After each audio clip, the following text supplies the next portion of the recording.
यह बता ए भूत काय भूत की मैं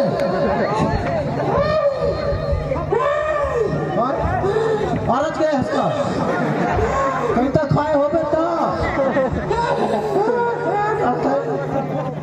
ए भूत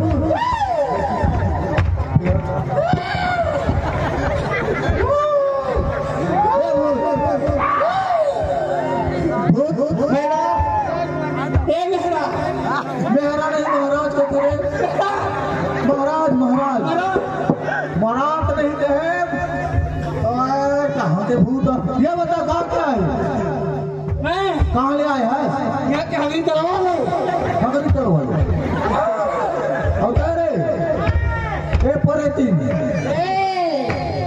अटका चटका दाई चटाका लगभग रात के फसा ए भैया ओए कहाँ ले आए हैं? हाँ अपन दाई ले आए अपन दाई ले आए और दादा वो कर इससे कहाँ इलू ओ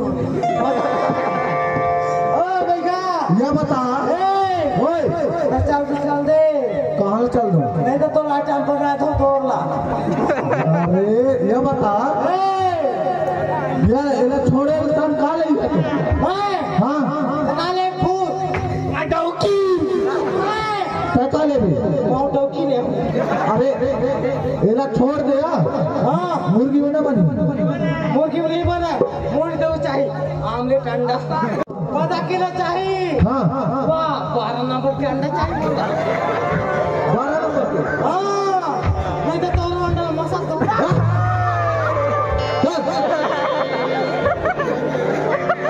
ए भाई